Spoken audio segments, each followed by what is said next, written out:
Committee. If you are directed by the Committee to cease giving evidence in relation to a particular matter and you continue to do so, you are entitled thereafter only to a qualified privilege in respect of your evidence.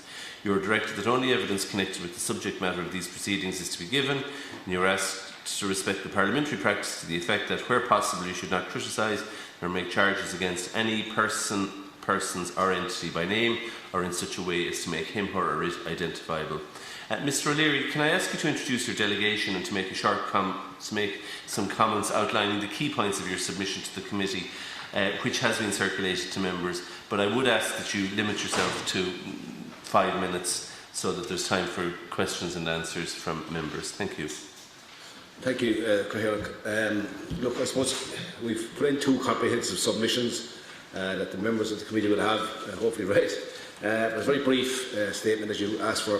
And look, the MBIU take the opportunity to, I suppose, as the foremost frontline trade union, to welcome the opportunity to speak here today.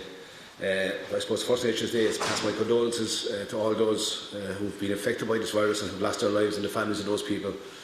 I suppose coronavirus has completely changed our world, and that's been stated many, many times. The reality of what passed as a so-called normal life in February 2020 has disappeared. We are now, as a society, transforming into a new normal across many facets of how we go about our daily schedules. Public transport, similar to other sectors, has changed dramatically from what it was before.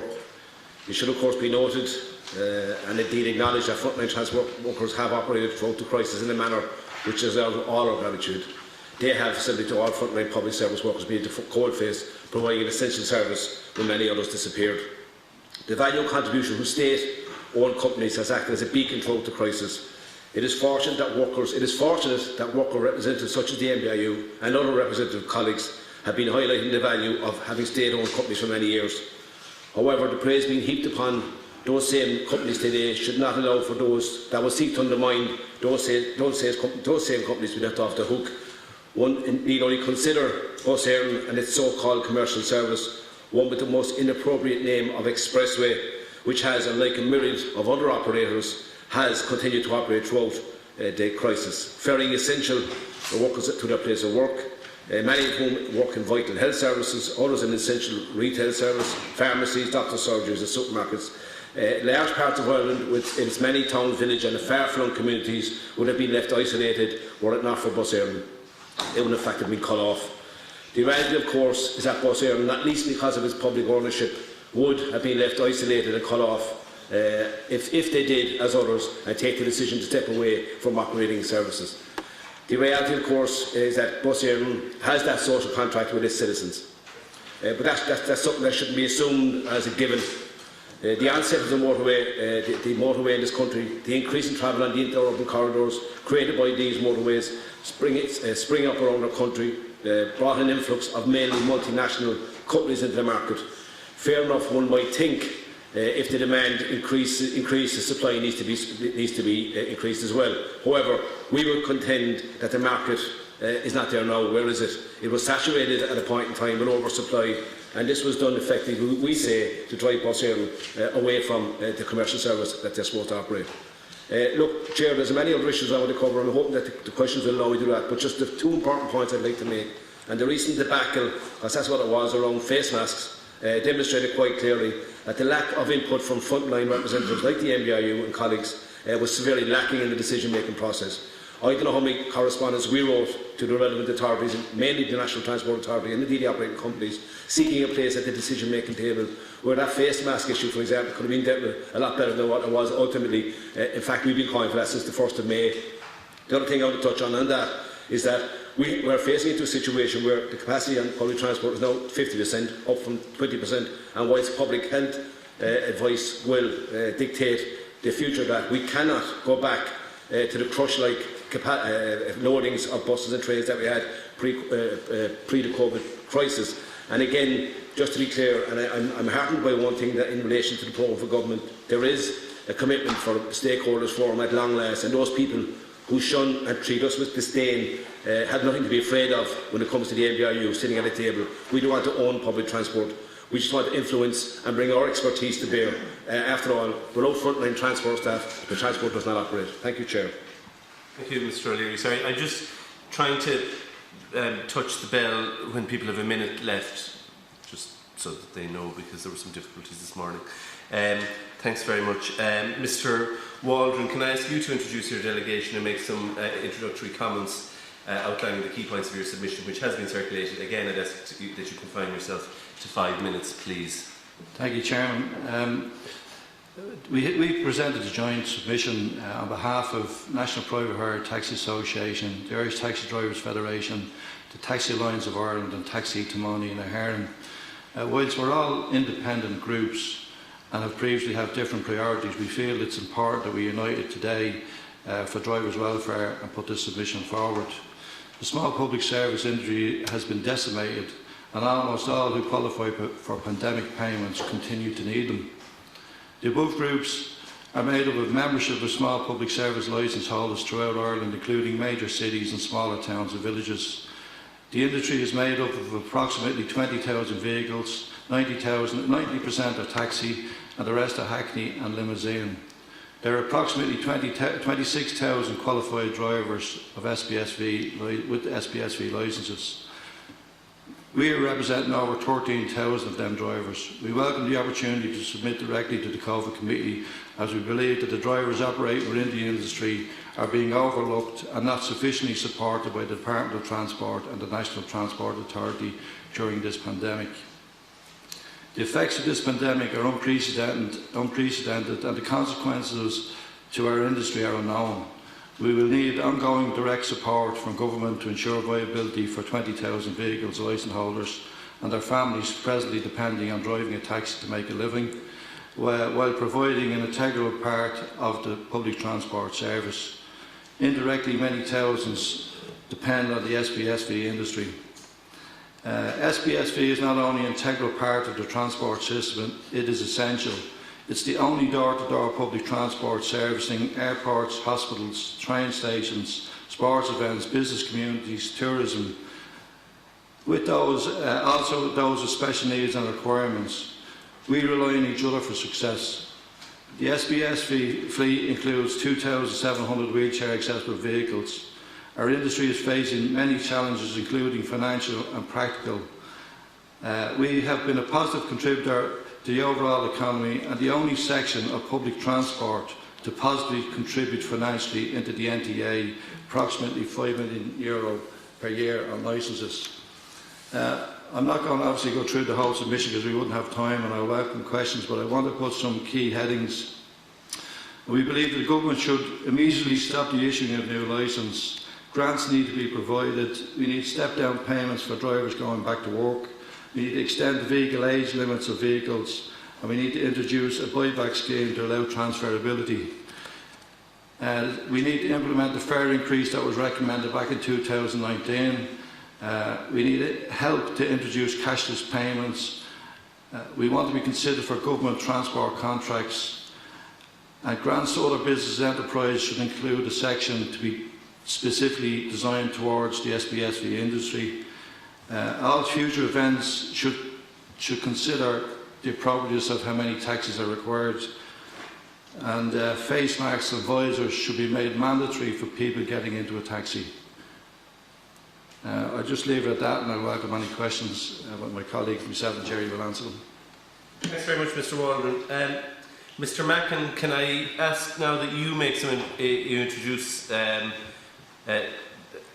don't think, could I just ask that you make some introductory comments, please, but that you limit them to 5 minutes, please, so that we have enough time for questions and answers. Thanks. Good afternoon, Chair. Taxi Alliance of Ireland represent 22 groups all over the country. I'm here with the National Private Hire Taxi Timoni here and the Taxi Federation. Some of our main concerns in relation to it is the advantage taken by companies in relation to specifically Dublin Airport through the Covid-19 have said that they're not going to deal with representatives, that they have cut all negotiations, and that in essence they're taking us from the rule books in relation to Dublin Airport, which is very concerning, and that the National Transport Authority have not looked for guidelines from taxi representative groups at all. We've had very little correspondence from the taxi advisory. No implementation has been made available for taxi drivers going back to work in relation to screens or other we've been cut and not been made a part of the mandatory wearing of face masks in public transport. The SI doesn't cover taxis, which is very poor on their part. We would be looking for the National Transport Authority to look for stimulus all over the country in relation to giving HSE work and school transport, plus Rural Link. We had very positive meetings with Anne Graham, Hugh Cregan and Margaret Malone in relation to rural transport, and they had come back with a stimulus to activate rural transport with rural hackneys, but we had said that you need taxis within that area as well. Now is the time to come back and bring the taxis into the remit of the National Transport Authority, because we seem like during the whole crisis we've been cannon fodder in relation to the National Transport Authority saying we're frontline workers and giving us no remit in relation to any guidelines in relation to that. There was a very simple task that could have been done by the National Transport Authority if they had proper representation on a taxi advisory. The taxi advisory has not given us any indication what's happening. It's gone more like a secret society in relation to the taxi industry with one representative on it, and it's the poor actions of Shane Ross at the beginning of this pandemic in relation to the taxi industry. I think he's only met taxi groups a couple of times in relation to 3 or 4 times in relation to sitting his term. So we would ask the new Minister of Transport to take some time apart and listen to what the taxi representatives group have done. Start a new advisory group within the representative groups where they're getting proper information coming from proper individuals and not second-hand information coming from people outside the industry. No industry would have the majority of people from companies giving advice when the people on the ground is where the advice should be coming from. So we'd ask the disbandment of the current Taxi Advisory Committee and a reappointment of a new committee where the majority of taxi drivers' voices can be heard throughout the country, and the decimation in rural areas and towns across the whole of Ireland where they need some stimulus in relation to they rely on tourism for their growth. There's going to be no tourism with the current growth. There'll be individuals driving from their houses to the hotels and using their cars within that. So the stimulus for taxi drivers within that is non-existent. So we're going to be, there has to be some sort of a grant or some sort of a system to allow taxi drivers to come back to work in relation to that. So that would be my, I'd welcome questions and...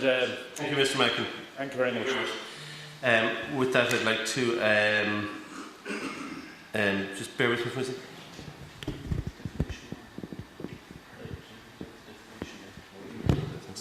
I'd like to invite our first speaker to ask questions or make a statement. Mr. Deputy McCall, if you're taking 10 minutes, I understand. Yeah, thanks. First of all, I want to thank Dermot, Thomas, Jim and Jerry for being with us today. Look, I think all of the workers that have contributed to the response to COVID-19 have been thanked, and I think we should do that today because as trade unions, you have represented the people who are at the very front line of the pandemic early on. And I'll turn to public transport in a moment, but I really feel that by virtue of their self-employment, taxi drivers have been utterly forgotten in the response to this pandemic. I really feel that the new government needs to get the grips to listen to how, first of all, the pandemic has impacted those people, taxi drivers, and secondly, how that industry can respond. So I particularly welcome your presence here today. Can I talk, first of all, about the correspondence which you've had with the government in regards to face masks, and have you received any assurances that that may change? Maybe Jerry could answer that. No, we've had no assurances. We got read in relation to the guidelines in relation to the SI. It seemed to be a very hurried SI, and it was written in relation to public transport providers, and the SI doesn't cover small public service vehicles or taxis in relation to it. So there has been no guidelines. Now, the only guidelines that we have in relation to our own safety is refusing people to get into taxis where it might cause altercations in relation to it. Now, we want to stay as far away from the public as we can for our safety and theirs. And the last thing that we want is face-to-face altercations over the lack of government SI. Again, it's down to the advice that was given, and if the proper people had been there, given the proper advice, it would be a different matter. We could have gone into the Taxi Regulation Act in relation to an SI and brought it forward from there, which we would have some legal standing on it. And we have no legal standing in relation to the mandatory wearing of face masks in taxis or any small public service vehicle, including limousines and hackneys, which is a total disgrace. And again, it's a lack of correspondence with the taxi representatives from the National Transport Authority and some government departments as well.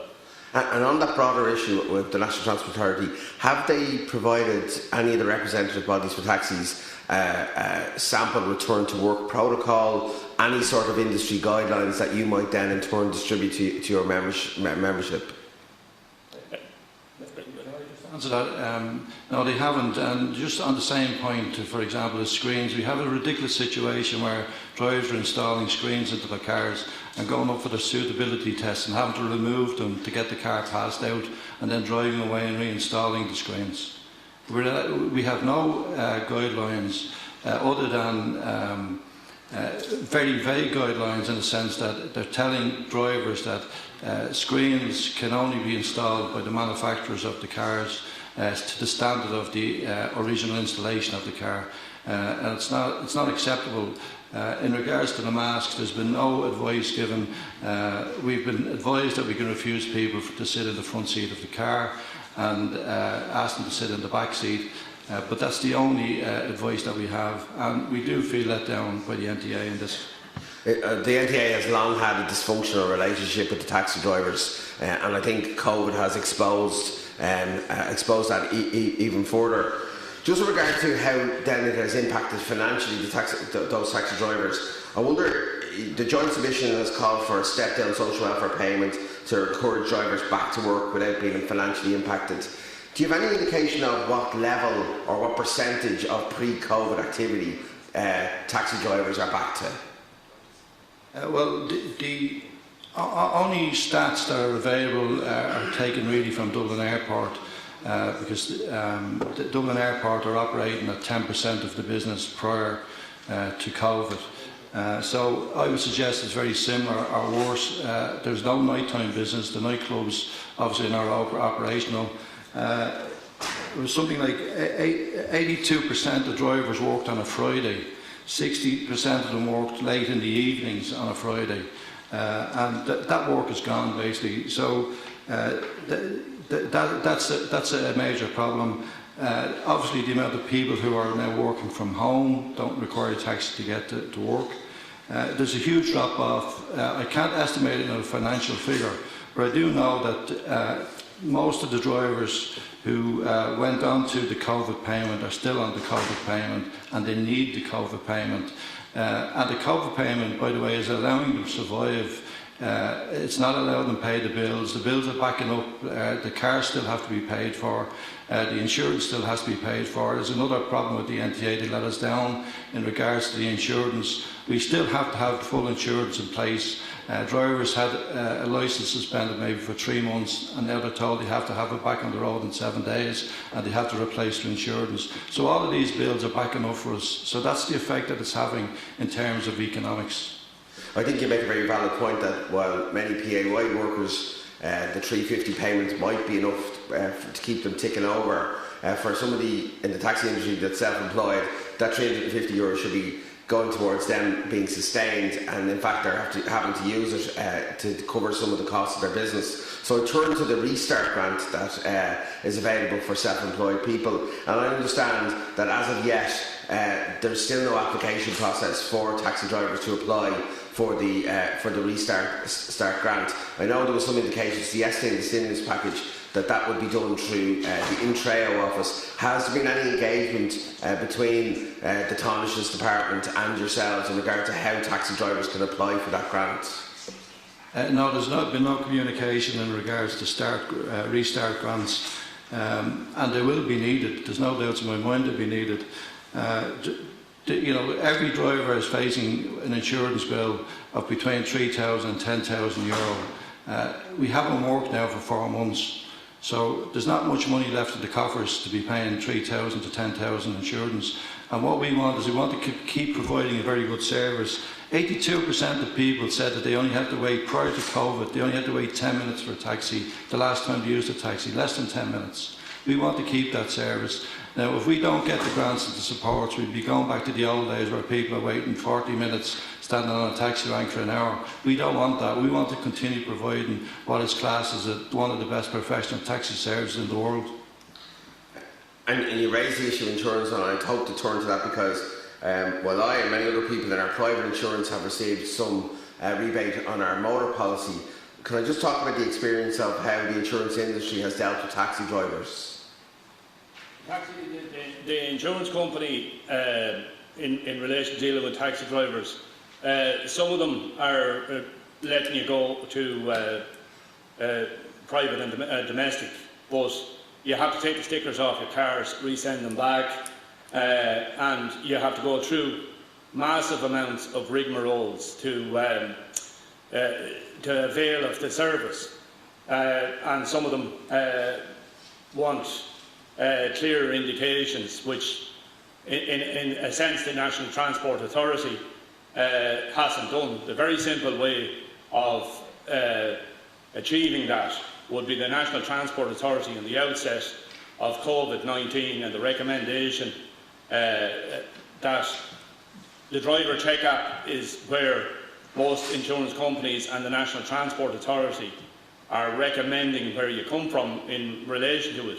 If they had taken every driver off the driver check-up and only drivers that were going back to work for reasons, there's several reasons why some of them have stayed working. You could have remained on your taxi policy but have remained out of work, which would have made it a simpler process for coming back to work in relation to it. And then it's down to the advice that was given. If we were there, we would have given this advice. It would have been a simpler process that insurance companies just go on to the driver check-up and make sure you were off it. Many drivers had to stay out working because they were already on the back to work scheme in relation to social welfare, and it's a step-down process in relation to that. You have a lot of pensioners still out working that they need an extra few bob to keep going. But the majority of what's dead out working was people that were on the back to work scheme in relation to social welfare, where you get 75%. Thanks, Jerry. It's very clear the NTA need to establish a taxi COVID response unit, and that needs to be done very quickly, or else we're going to have a mass exodus of people whose cars are being repossessed and who are going to be forced to exit from the industry. Thank you. That's 100% correct. We had asked at the outset from Anne Graham, well, we didn't ask because we had to get political representation, to ask for a COVID committee or a roadmap for the taxi industry to get back to work, but nothing has happened in relation to the incident. Thank you, Mr. Mackin. Thank you. Okay. The next speaker is from Sinn Féin, Deputy O'Rourke. You're taking 10 minutes. I am. Thank you very much, and thank you very much to Dermot and to Jim and to Jerry for their presentations, and to thank them for their own work and the work of the people they represent on the front line. Can I ask to Jim and to Jerry, in relation to the supports that you believe are needed for the taxi industry, what is the scale of the subsidies that would be needed in your opinion? What form should they take? Should it be grants or loans? You've referenced the continuation of the wage subsidy scheme. And in addition, we've had the July stimulus announced yesterday. What is your response to that? Does this adequately address the needs of your sector? We believe there has to be a combination of all of these factors. Grants will definitely need to be provided. I don't see loans as the answer. Loans is only putting things on the long finger, and it's very difficult to earn money for drivers to go out there at the moment. There's no facility to earn an income, and we're already coming back onto the loans of our cars. The 3 months. The allowance for 3 months to not pay is now coming to an end. So we do have to have that. But in regards to the step-down payments, drivers on the COVID payment at the moment are afraid to go to work. 1, because of their health reasons, but 2, because they feel they will lose an income immediately. Every driver sitting at home now wants to go to work, and they're looking and they're thinking, how do I go out? Because if they go to work now, they have to give up the COVID payment. It's a choice they have to make, and it's a choice that no driver wants to make because they don't know what's ahead of them. So we're suggesting that if a driver starts to go back to work, over a period of time he gets a step-down payment, and gradually he can work towards getting an income, and he's not afraid to go out, and that way we're not relying on the full 350, that we can be cut down gradually to it. The grants definitely have to be paid. There's several issues in terms of the grants, payments that drivers have to make, like for Jerry mentioned earlier on, Dublin Airport Authority, they charge €440 a year for a permit to operate at Dublin Airport. There are roughly 1,500 taxis working out of Dublin Airport, and they would have to pay that €440 up front. So that would be necessary in terms of a grant. But leaving all of our figures aside, the National Transport Authority in their fair review last year said that Dublin taxi drivers have a fixed cost of €11,433. They're fixed costs, they're not the running costs. So we have to come up with €11,000 this year to pay for them fixed costs. And we need support, so yes, the grants will be necessary. Sorry, Jim, do you know how many, just out of interest, how many taxi drivers would be over the age of 66 and thereby not eligible to the PUP payment, and maybe in a more difficult position in terms of weighing up whether they should be back at work? I gather it's 15% or so of the industry, I think. 23%. Sorry, 23% of the industry are over the age of 66. 15% are over the age of 70, I believe. These drivers, well, the ones who should be cocooning are the ones that are probably out working more. These are the drivers that should be getting support because they have running costs. They're fixed costs. This is the point I'm trying to make, is they're fixed costs. So they have to pay them. So if they've no income coming in, how do they pay them out of their old age pension? It's not right. Can I ask, just as a follow-up, in terms of both your experiences of dealing with the NTA and with the department, but with the current minister, we have a new minister in situ.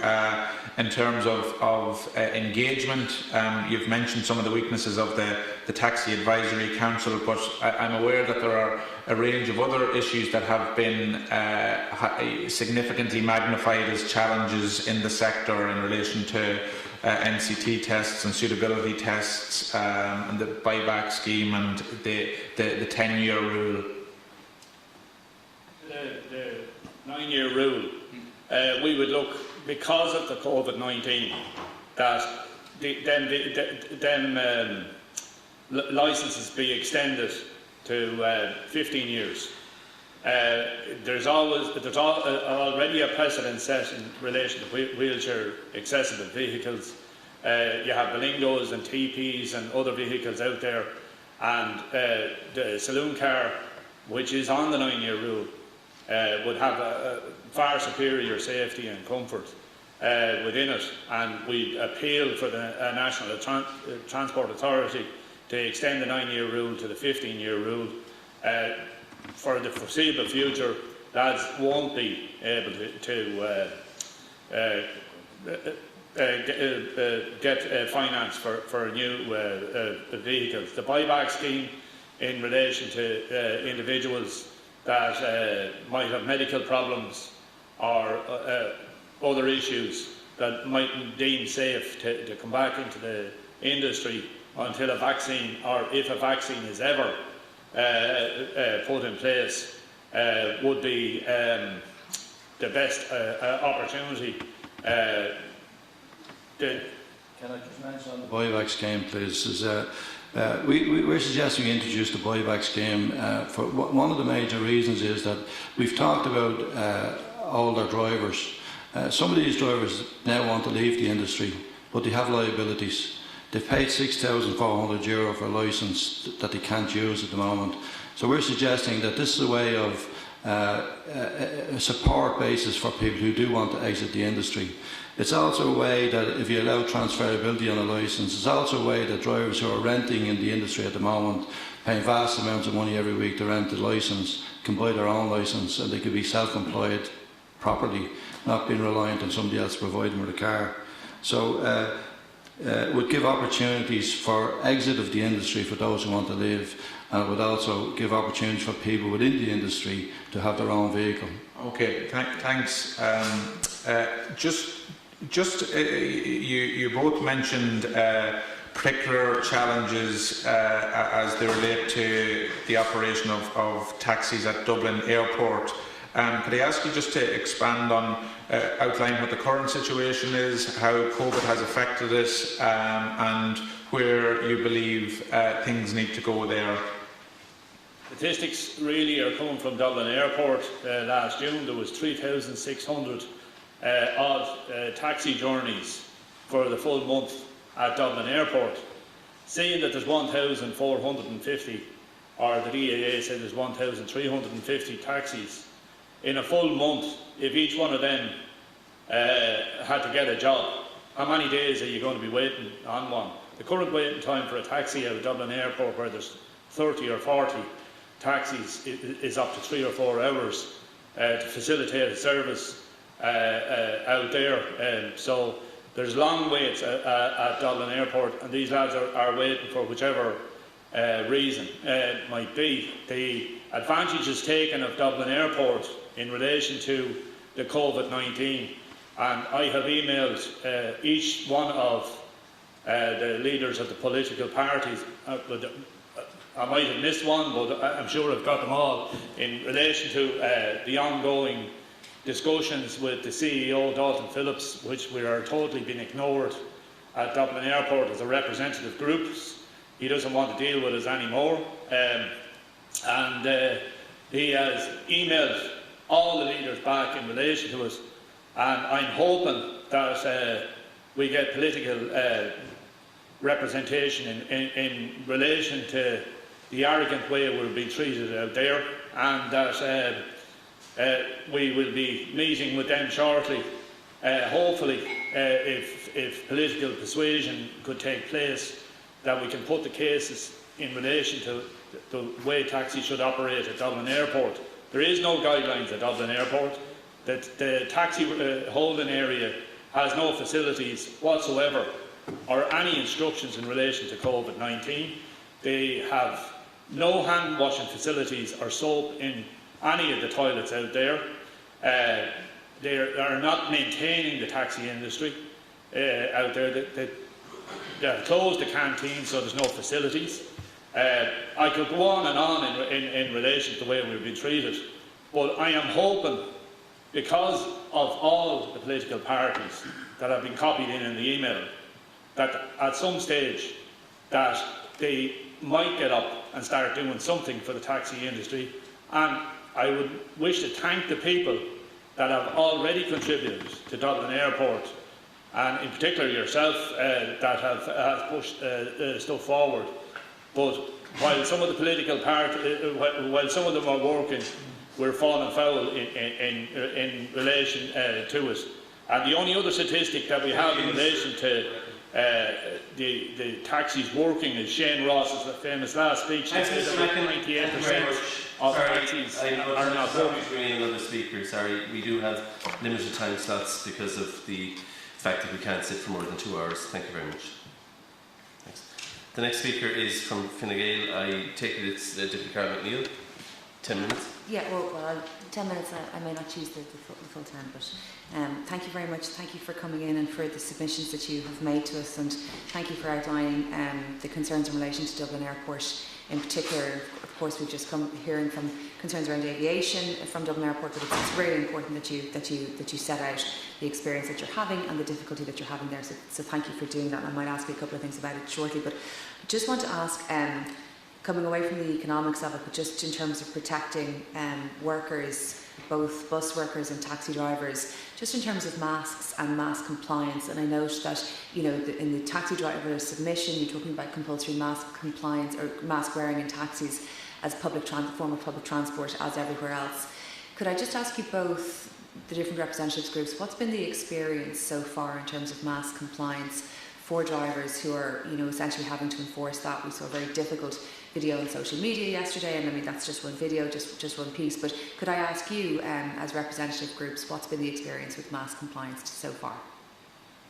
Deputy, look, I made a reference to the face masks or face coverings in my opening remarks, and anyone who's following this debate, and we're all following the debate in relation to COVID for quite a while for obvious reasons. There was a bit of debacle, as I said earlier. The compliance, since I suppose it was made law and there was a lot of publicity around the week before last, the compliance by and large has been pretty high, but I suppose legislation wasn't designed for the vast majority. Legislation was designed for those people who still refuse to wear face coverings. And just to be clear, Deputy, and I know you didn't mean to put it in the way you did, to stir up any negative emotions from me, but it's not the role of a bus driver to enforce the compliance with the law. That's not a bus driver's job. But there are, in fairness to more people, there are some people that do that. That's what I mean. It's not their job. It's their job to drive the bus and to comply with all of the regulations relative to that.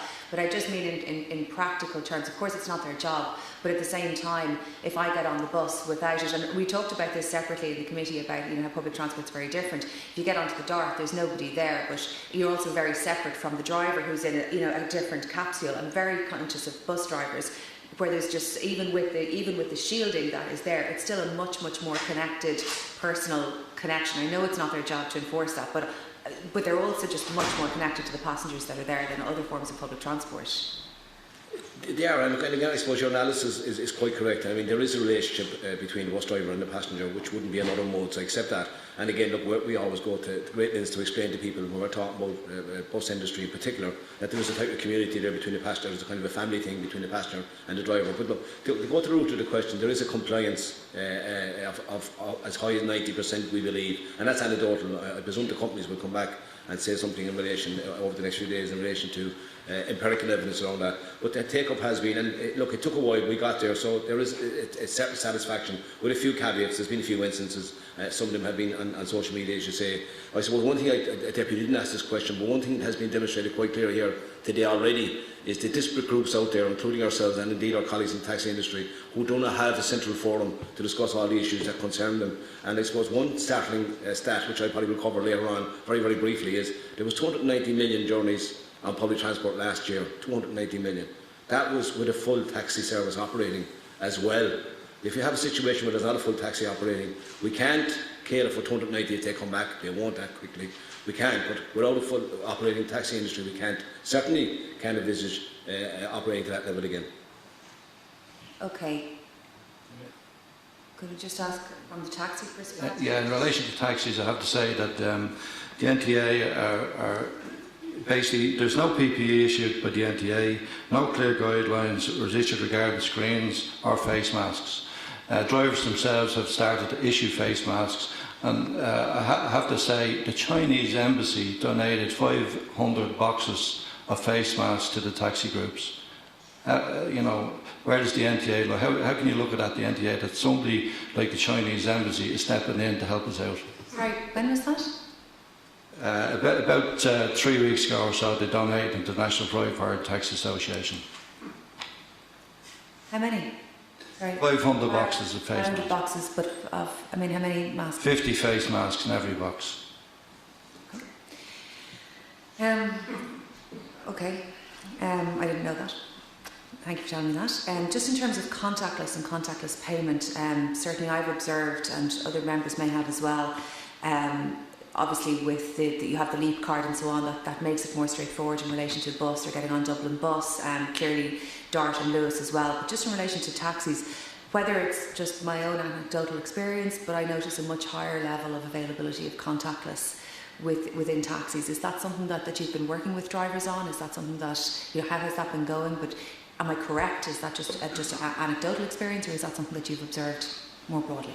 We would have had a large take-up of people requiring credit card machines, and some companies have come more so to the fore in relation to it and have built packages around the taxi industry in relation to it. We worked strongly with Dublin Airport in relation to that as well, and now have been ignored altogether. But in relation to the taxis, the biggest concerns in relation to it was that the National Transport Authority wants us to pay for everything, and with nothing back, which doesn't work in any industry.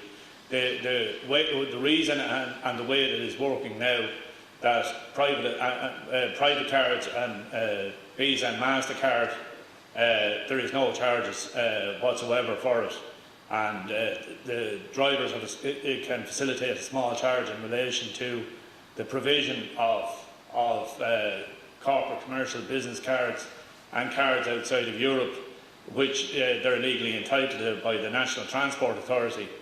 But in the future, the National Transport Authority wants to take that away and leave us with absolutely nothing and no way of recouping the money. And it's only the fact, and no one has that I've experienced has a major issue with recouping a couple of cents in relation to providing a service, and that's the way it should continue on. And the reason why you're seeing a bigger uptake in it is because the taxi representative groups have been part of pushing and making sure that driver safety is paramount, and that as much contactless payment can be made available from them, from particular credit card companies, and more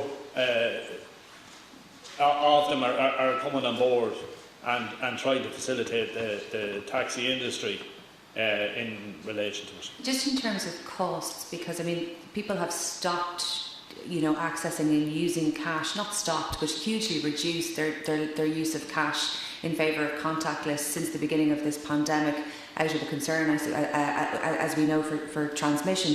What's the cost of transitioning for a taxi driver to contactless? What's the cost of the unit? And then you say the ongoing cost of the portion that's taken away by the car companies. But what's the cost of transition? There's various costs in terms of prices of machinery. We have done deals with some groups who are providing machinery for free, actually. But the actual transactions themselves cost between 2.7 and 4.8%. So every fare that we do through a cash machine, we lose 4.8% or thereabouts. Now, this should have been included in the fare review last year. The fare should be increased, adapted so as that we can go cashless, completely cashless. So there is a setup charge and there is a transaction fee that the drivers shouldn't have to pay. And the NTA need to address this fairly quickly so as that all drivers can transfer over. Drivers are doing it for their own health and welfare at the moment, and for the welfare of the customer at the moment. Yeah. They shouldn't have to be paying for it. Well, look, I respect what you're saying, but I think there's lots of businesses that have to transition to contactless as well, and who aren't necessarily reimbursed for that. And I know people have been getting in saying, do you take contactless? It's a consumer. Can you tell me a business that has to provide this service that can't change their prices of their fares? We're a regulated industry.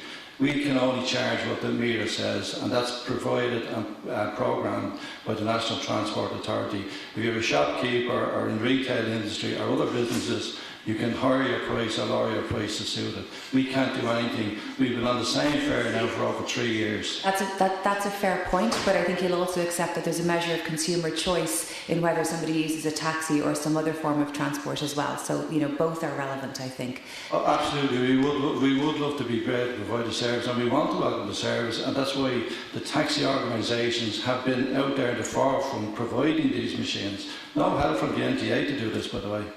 I understand. Thank you very much. Thank you both. Thank you, Deputy. The next speaker is Deputy Duncan Smith. Thank you. I had a question for Mr. O'Leary prepared, but it was already answered. But I just would like to say to him, just to thank him for his contribution in relation to face masks in general. He was doing it from a position of protecting his workers, and that was fantastic. But I think he was an early vociferous public voice for the provision of face masks that transcended his workers and public transport users in general, and helped move us forward as a society in relation to the use of face masks. So just to thank him for that and for his early work on that. But my questions just are in relation to Mr. Waldron and Mr. Mackin. Can you just speak to your view on how the NTA engage with the taxi service in general, like the structures of it with the Taxi Advisory Council, the pros and cons of it and how it's impacted the COVID crisis? Because when we were questioning Minister Ross, as he was a few weeks ago, the NTA put forward this view that there's nothing wrong, we have a great engagement with the taxi industry, they're in with us all the time, we're back and forth, we've loads of plans, loads of irons in the fire. Speaking to taxi drivers in my constituency and beyond, that doesn't seem to be the case. And just following on from that, Mr. Mackin, if you could just expand on your point from the earlier contributor in relation to Dublin Airport and the permits and the issues you're facing there. I think you just ran out of time there, so if you want to continue that, I'd be interested in your answers. Thank you. In relation to Dublin Airport, they were looking for the 440 up front in relation to this month coming. Now they have given us a bit of leeway and they pushed it out to September. But previous to that, we would have quarterly payments. We would have had forum meetings once a month in relation to where we were able to put our concerns across. We would have a landside manager, previous one, Anthony McGarry, dealt reasonably well with us in the taxi industry, and we had somebody at the end of the phone for any major incidents or that would have been created at Dublin Airport. Up till the impact of COVID-19, where all interaction with the taxi representative groups was taken away. And as I says, I contacted Dalton Phillips, and there is a string of emails back and forth. He says he started a workshop in relation to it, that taxi drivers indicated they wanted to be contacted individually, which was totally not the case. The person that ran that, Margaret Coskin, had emphasised that there should be more engagement with the taxi industry and in relation to it. In relation to the NTA and the Taxi Advisory Committee, Minister Ross has told our colleagues in relation to it that he wasn't responsible for picking the taxi representatives. The NTA have no input into the Taxi Advisory Committee at all. There is one representative from Taxi Kiamani Herden on it for the taxi industry.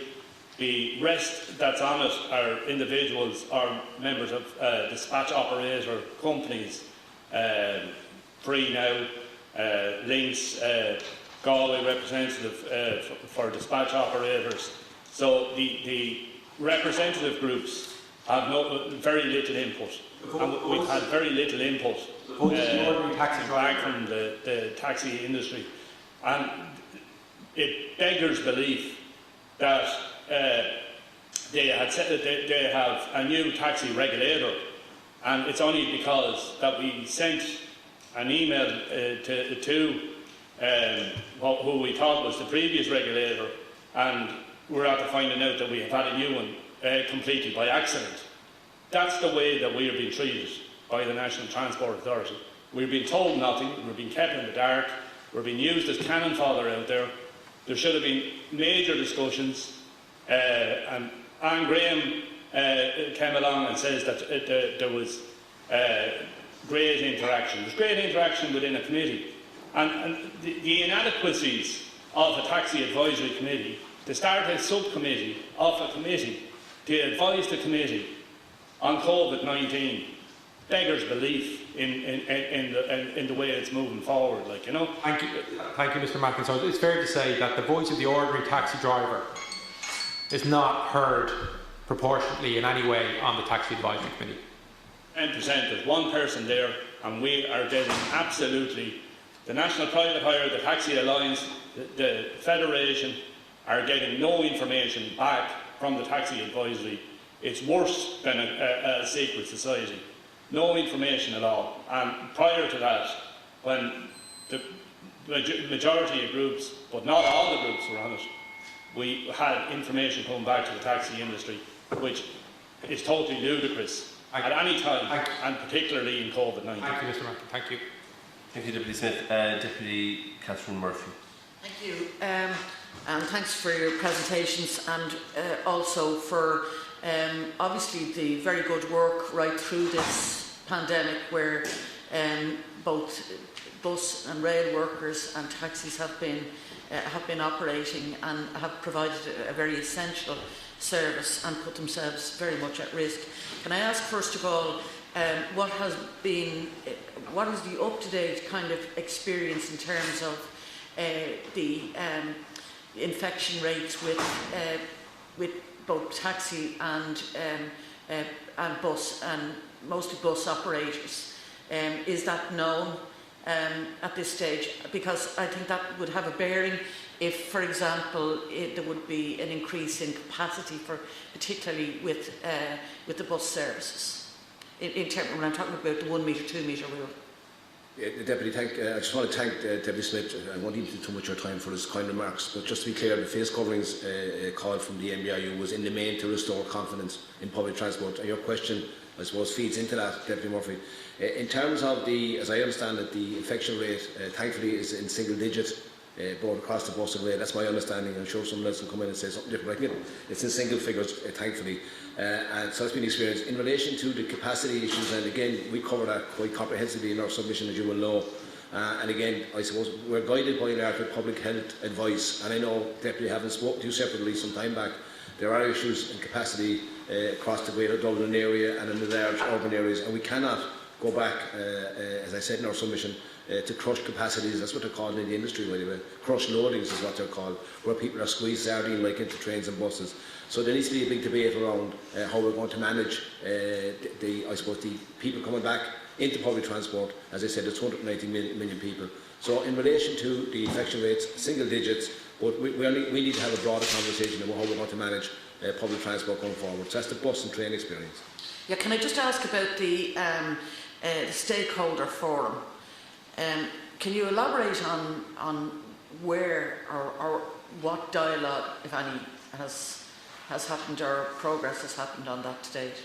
Well, there's a certain, I was going to say pleasure, but that's probably the wrong word. We've been, I suppose, battling hard for a number of years to get that stakeholders forum, and it's been resisted strenuously by, I would say, the Department and indeed the NTA. The programme for government, Deputy Murphy, sets it out quite clearly for us that it needs to be established. To answer your question directly, it has been no conversations to date with anyone in relation to setting it up, but one suspects that the government and the department responsible, and it is the Green Leaders department, I assume they will move pretty quickly. I hope they will move pretty quickly. And I think this morning's or this afternoon's engagements with both groups here already demonstrates the urgent need for a stakeholders forum where people who work in the industry, and you know this, I spoke to you about it, people who work in the industry, people who are the experts after all, need to have that expertise fed into decision making. And again, it goes back to a question asked earlier about the contactless, for example. I mean, we have a situation, Bus here in Deputy Murphy, where drivers are still handling cash in the middle of a crisis because there was no contactless system.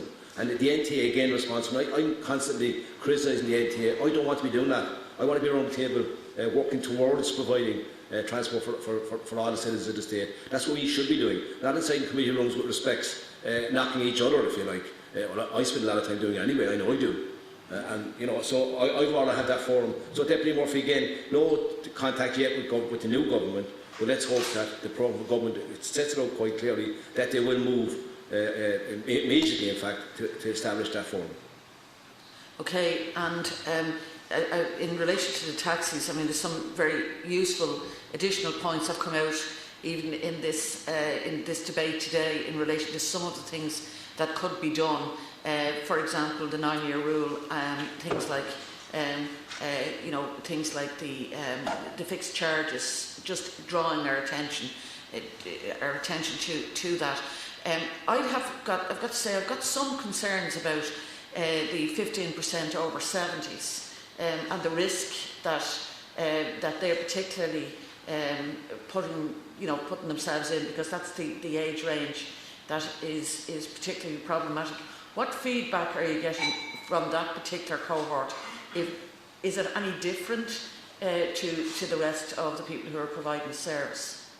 My most recent contact with one driver in that particular situation is that he would prefer to get out of the industry altogether, but he has a commitment that he's just purchased a car on the base that he thought the next 2 or 3 years was going to be very good, so he can't get out of the industry.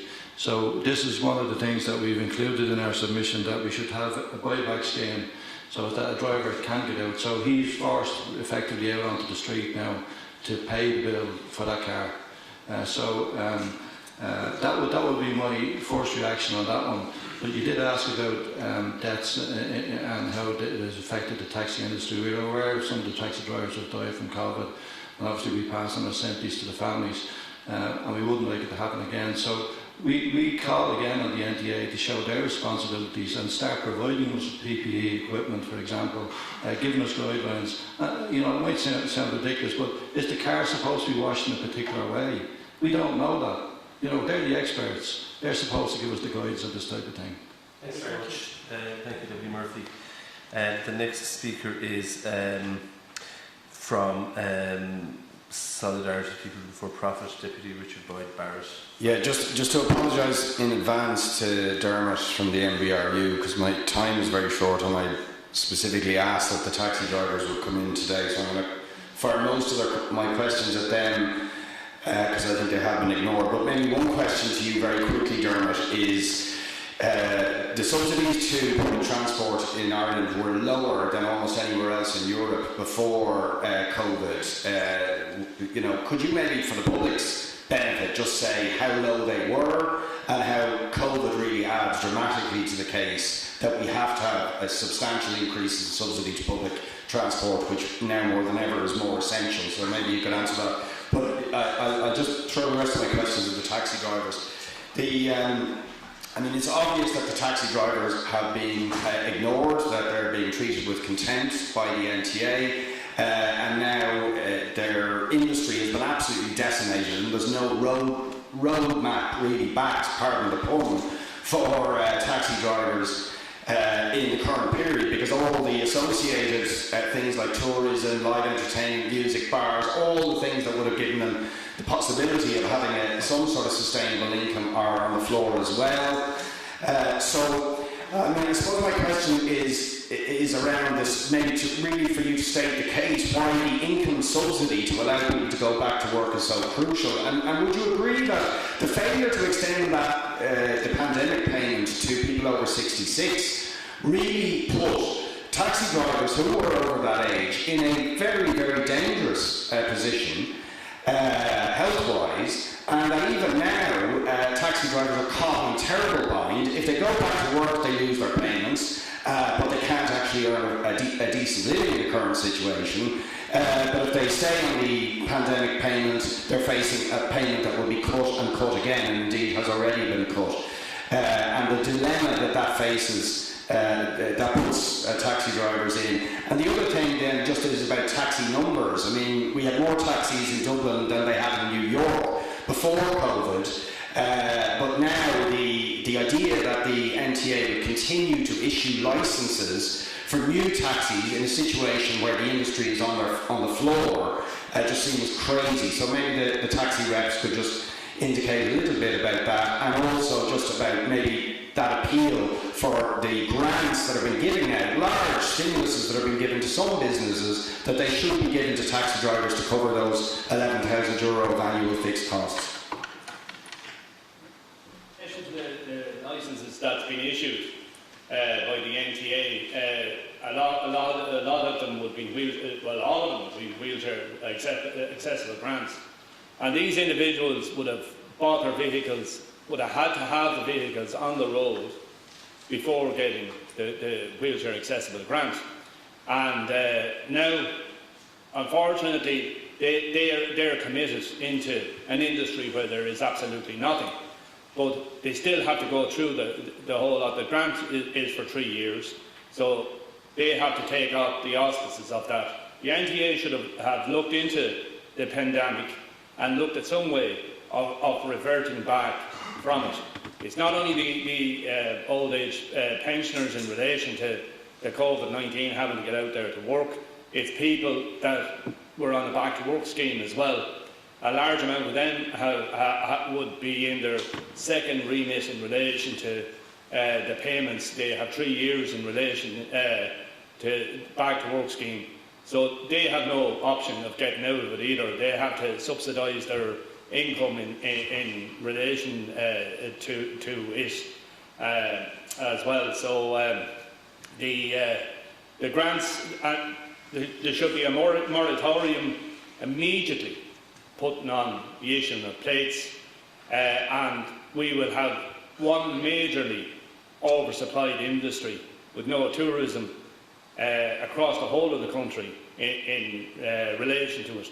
The NTA needs to look at other aspects in relation to school transport and the rural transport system to facilitate drivers in relation to there should be some 2 or 3 stimulus packages, a back to work or a get out of the industry sort of a grant system, the same as was given to small farmers in relation to it. So it's our understanding that the National Transport Authority are on the verge of entering into an advertising recruitment campaign for taxi drivers. That's our understanding. Now, this is very worrying that they're trying to recruit people into the industry that's on its knees. And that must be, we must hear from the NTA on that to assure us that they're not going to try and do this. In relation to support for drivers, you mentioned about all the drivers and the situations they were put into. You're right, drivers are put into a very delicate situation, a choice that they have to make, their health or their finance.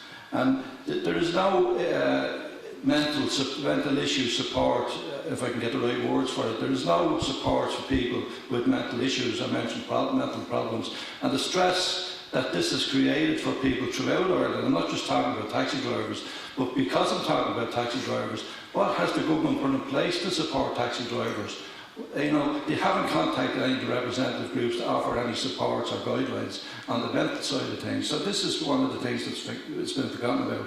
But in regards to the step-down payments, it has to be come in. There's no way that a driver is going to step off the cliff and have no money. We have to have a step-down system in place so that drivers can go out and not be dishonest, by the way, because some drivers may think, I have to go out and work while I'm getting the COVID payment because I don't know where my future lies. So we want to be honest and upfront and forthright. So we're looking for step-down payments so drivers can gradually work their way back into the industry and gradually pay off the bills that have been accumulating from the fixed cost that the NTA have set down, €11,433 per year is our fixed cost, and we believe they're vastly underestimated. If we were sitting in a room with the NTA now, we could double them. Thanks very much, Thank you, Deputy Barrett. If you wish to come in at the end, I will be happy to bring anybody in at the end, but I'm going to try and go through the speakers list first. Deputy Shannon, you have 5 minutes. Thank you, Chair.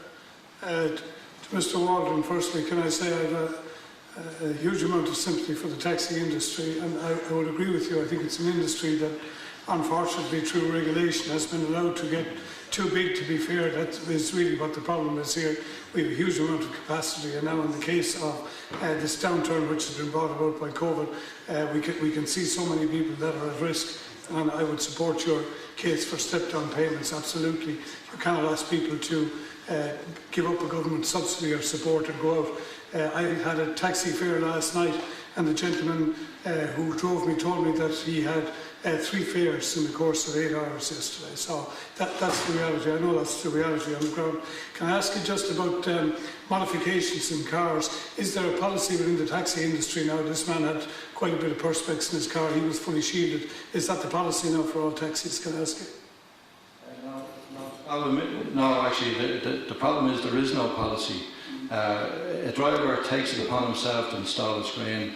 There are no acceptable screens within the National Transport Authority at the moment.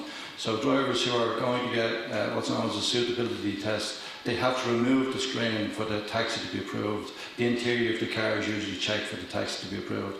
And if there's a screen, it's considered illegal at the moment. So it would have to be removed. So there is no policy. So we want to work with the National Transport Authority, work out a policy, to work out the way, the road to go forward, excuse the pun again. But that's what we want to do. But we haven't been engaged by the National Transport Authority. And as my colleague Jerry has already stated, we have one representative of taxi drivers on the Taxi Authority Committee. And this is not good enough. We're the people that they need to be talking to. Oh, and I agree with you, and you won't be the last witness, I dare say, to come in here from the private sector to speak about a difficulty in engaging with the higher-ups there in the public and civil service. We've already highlighted that in a recent report. Could I just go to Mr. O'Leary there, the Busmen's Union, and again, I have to commend you on the work that you've done, and I, as part of the regional group, were out in front of even you in calling for masks to be mandated where social distancing in the country hasn't happened. That hasn't been fully mandated, but I think we'll end up going there all right. Could I just ask you about buses in terms of the tourism coach industry? I understand there are some buses that are fitted with HEPA filters, and I'm being told that other companies are being told that they're going to have to supply this in the future if they want to get back into business. Is that the case or not? Just the filters that you refer to are standard in the airline industry, but they're not practical for coach provision of Well, I understand they can be fitted to coaches. I know there's a cost in doing it. It is possible to fit them, I believe, to the air conditioning system on the buses. Yeah, they can be fitted, but I believe the filters themselves are costly, so it would require an investment specifically for filters on coaches and buses. But do you know if your organisation has looked or have they engaged with the department in terms of offering that as a solution, maybe to getting further PSOs? Was already highlighted about the back to school. I would say there's a definite problem in terms of kids with intellectual disabilities who may have to be brought to special schools, and how that's going to be achieved in September. And there's probably openings there, but I'm just wondering, has anyone thought to sit down and actually cost this and offer it as a proposition to the department to consider? The worker representatives have raised it with the companies themselves, but no, it hasn't progressed beyond that stage. Okay, I might suggest that's something that I think your group should have a look on and try to maybe, I'm not saying you're not being proactive, but I think it would be good to try and engage with the department on some initiatives and see can you get support in that. Just can I go back to the taxi industry just for a finish to Mr. Mackett. Have the taxi groupings organised themselves into any cooperatives where they can try and get, I suppose, greater traction, let's say, in terms of bargaining? In my opening statement, I represent 22 groups all over the country, and the National Private Hire, all the groups here have come together in relation to making our voices heard. They would represent other groups across the country as well. We put our cases forward in solidarity. We had an awful lot more solidarity on the previous Taxi Advisory Committee with 4 representative groups on it. Now there's one representative group out of 17 on the Taxi Advisory. Very poor showing. A very poor showing from the previous minister. I'm hoping this new minister readdresses it in relation to the screens in the vehicles. We've asked the National Transport Authorities, engineers, to go out to individuals who are fitting screens, have a look at them and see where the suitability were the suitable for the industry as well. The RSA have a different point of view in relation to screens being fitted from an engineer's point of view as well. And in relation to the NTA, they have done nothing in relation to the screens, only told us that there is no safety screens that they would deem suitable in Ireland and the UK. And one of the largest taxi fleets within Europe has been so dismally treated in relation to it. So we're not getting feedback from them. We, as a group and groups, are working together, but it's pointless working together when you're not getting anybody's ear. That's why I would ask the new Minister of Transport, either himself or somebody within the NTA and the Department of Transport, to engage with the current groups within the industry and get realistic information coming forward. Mr. Mackin, thank you. I'm out of time, but I would say I think that's quite a telling indictment that you've just given there in terms of where the NTA is at with respect to this process. Thanks. Great. Thanks very much. Can I just come in there, in terms of Deputy Shannon's remarks there, in terms of proactive, and I know they weren't designed. Sorry, I have to bring in other speakers, but I'll allow anybody who wants to come in at the end to come in and make whatever points they wish to make. But I have to move on to the next speaker. Thank you very much. The next speaker is Deputy Laws on behalf of FinCom for 10 minutes.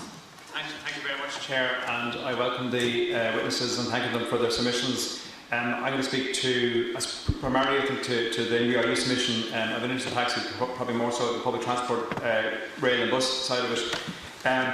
I represent Kildare North, which is very much a commuter constituency. I think the bulk of the working population probably migrate most mornings, certainly pre-COVID, out of Kildare North and into Greater Dublin area and back again in the evening, including myself. And I've been a commuter on public transport for probably upwards of 20 years now, primarily by rail.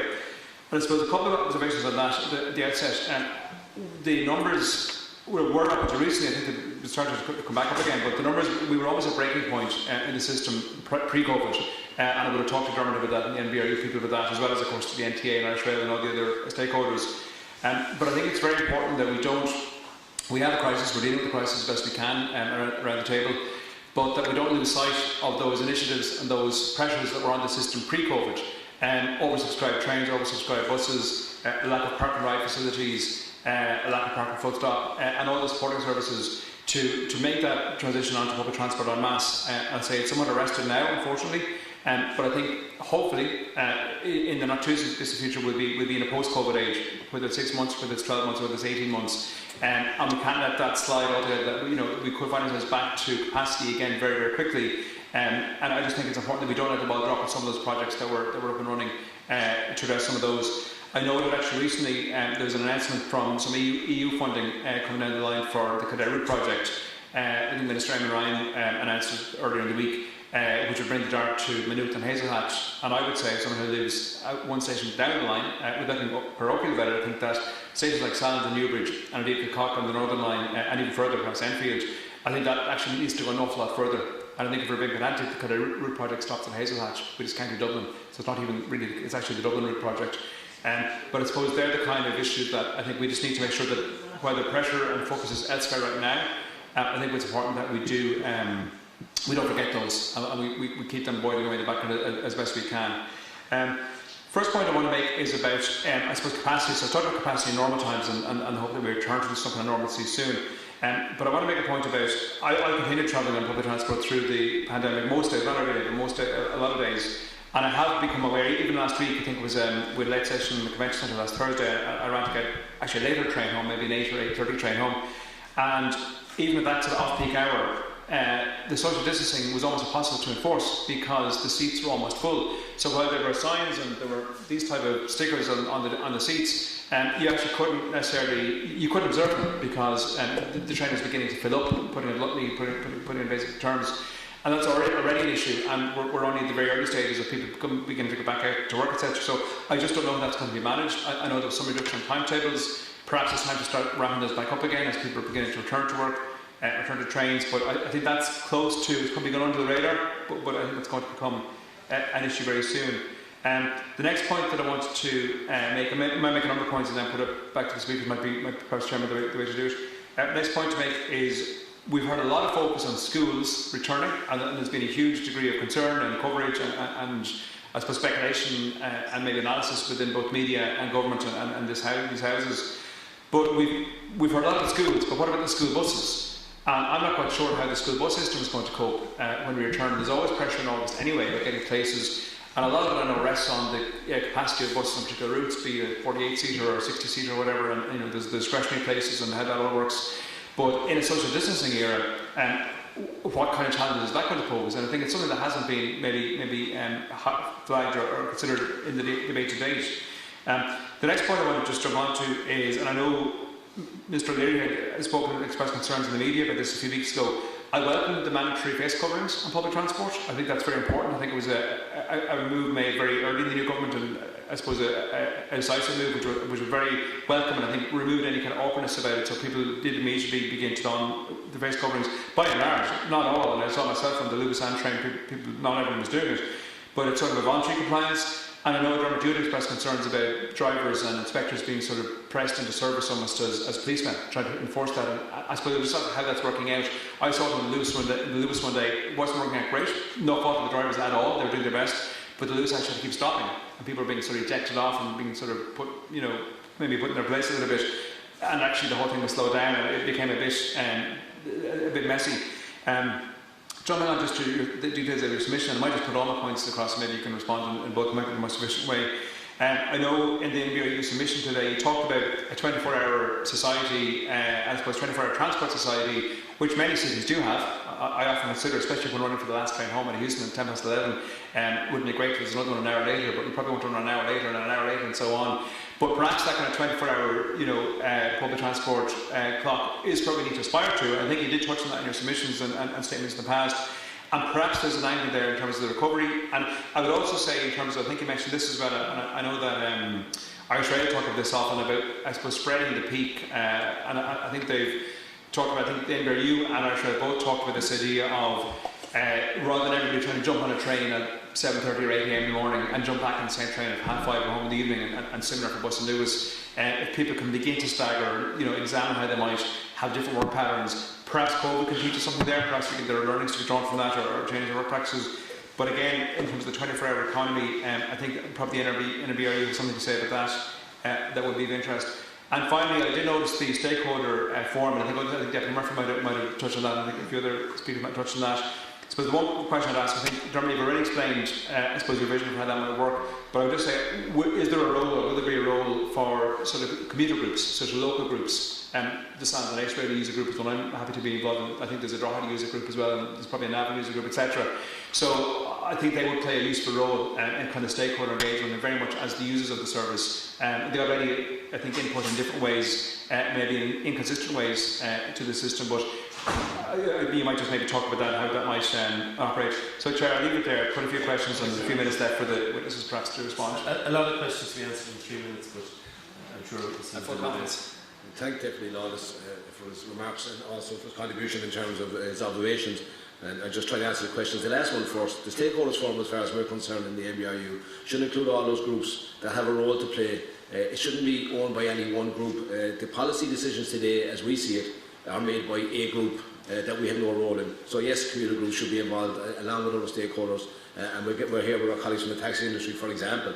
In relation to the 24-hour economy, and we observed ourselves in our research before we put in our submission that there was a 24-hour commission established in London where the issue of having an economy running right through the night, not just on the entertainment and the bar industry, which we're all familiar with, but cultural venues could be open, and indeed the economy itself and retail units could be open. A lot of stakeholder involvement in that, of course, as well, and it would need to be discussed. Again, the programme for government does mention that, and again, that's encouraging from that perspective. In relation to the enforcement issue that Deputy Lawless raised, again, I made the remark to Deputy Carol McNeil earlier that by and large people are complying with the face coverings. There is a small minority who are not, and again, there is that issue that's still hanging out there. I should remind the deputies that we have been calling for a dedicated Garda Public Transport Division for quite some time now. We have support from the Garda representative bodies on that, and they could have had a role had they been resourced properly here. In terms of your observations on Irish Rail and getting the trains, we wrote to Irish Rail as recent as last week, indicating that we have a problem representing workers on the train services with the capacity issue. And again, I'm not pains to point out to my own people as much as anybody else, we will take public health advice on social distance being reduced, but we will not have a situation where we're going to compromise the safety of our members and indeed the travelling public. So there's an issue of enforcement of capacity issues, and I suppose anecdotally we have a situation where people are travelling in numbers and they all want to travel together, and they're inclined to sit in between the coaches and the carriages. So that's a problem. I think I've covered the school bus issue is going to be very complex and will be predicated, we assume, on the decisions when they're made about the return to school. And there's, Bus Éireann carry approximately 41.5 million children to school every year, 117,000 a day. And by the way, I should say, a lot of the operators that work for Bus Éireann are private indigenous industries, demonstrate quite clearly that whilst the unions might be described as anti-private, we do an awful lot of work with private coaches, and they complement the publicly owned companies. That's a part of the point out as well. Just on that, the next minute that we ask on schools. We're still awaiting public health advice in relation to social distancing on schools transport.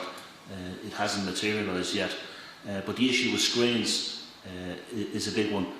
Safety screens, a lot of the school coaches may be smaller than a normal public service vehicle, so you need the screens to protect the drivers, and that'll of course need an investment. If the social distancing rule stays at 1 metre or 2 metre or 50% capacity, that will present huge challenges to carry those number of school children on a daily basis when the schools return in September.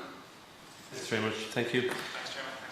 Thank you very much. Thanks. I'd now like to call upon Deputy Michael Collins.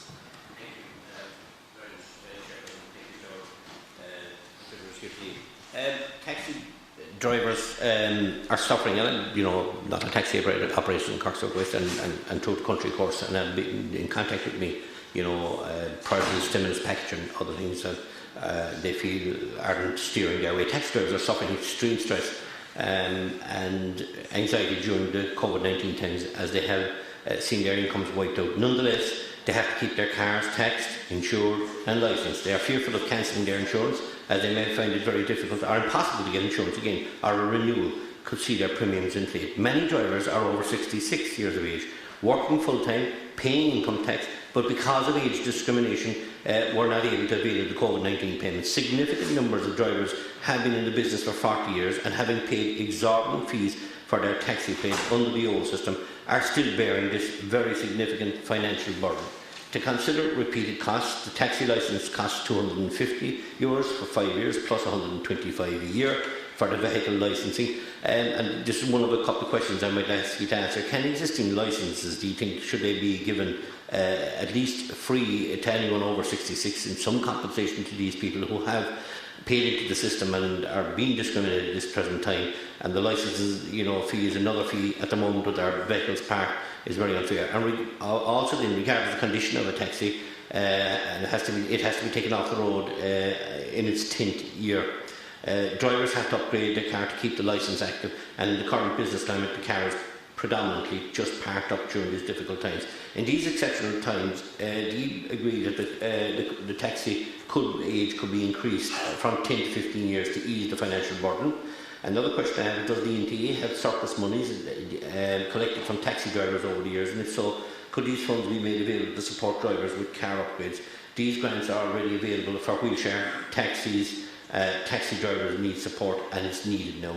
That's a question I'd like to ask. And then the final one: was there anything in the stimulus package for taxi operators under or over 66 or private bus operators?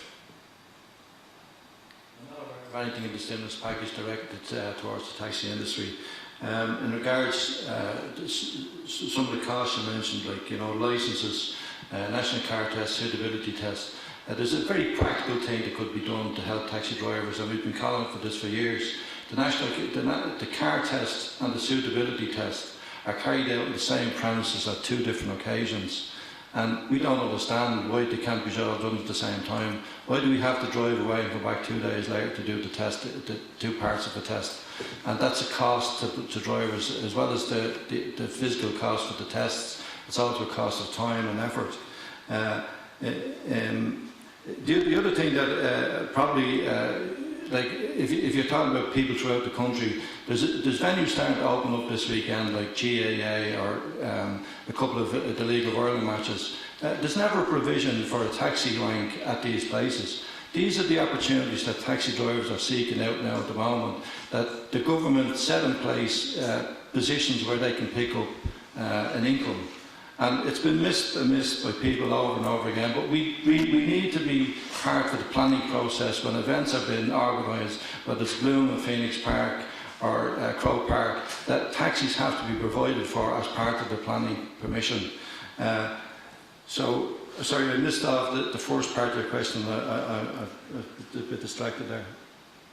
In relation to Cork, the taxi ranks are facilitated down there by the guards and the county council.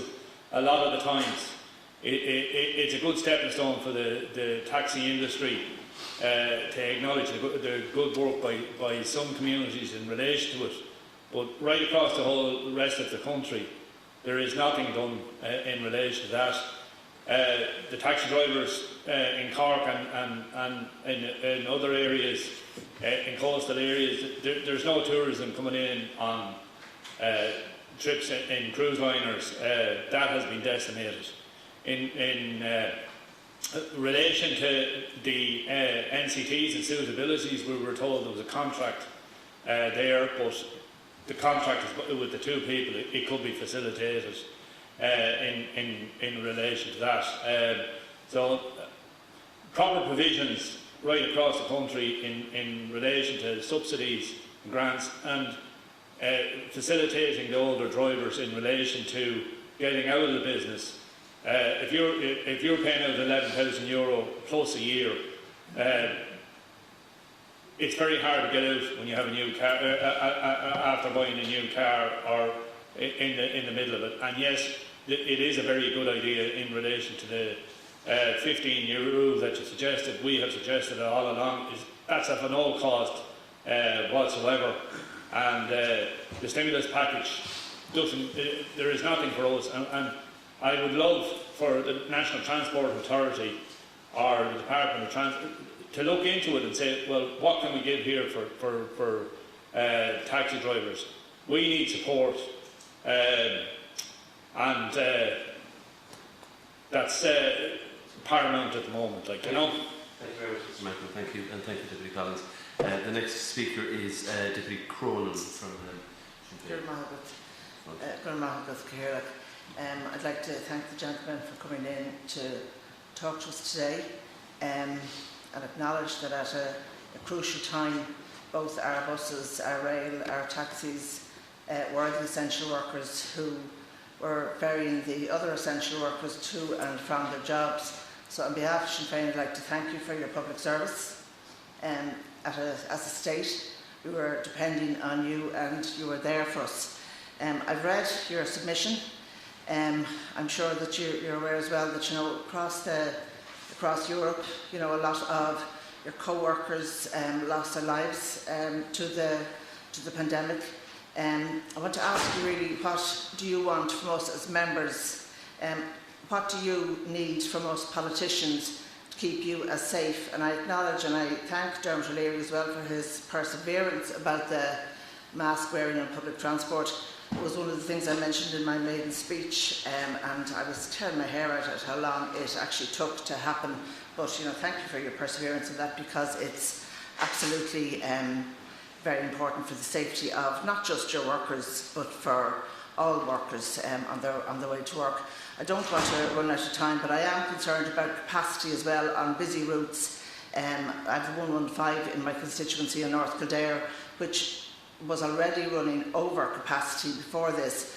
Now, with not as many people back to work at the moment, it's quite okay. I was talking to the group in Kilcock there last night, and it's manageable at the moment, but we are going to need further capacity on these lines, and that's something that, you know, while, you know, every rush hour, every kind of route, I suppose, suffers, but there are some routes that need to be looked at.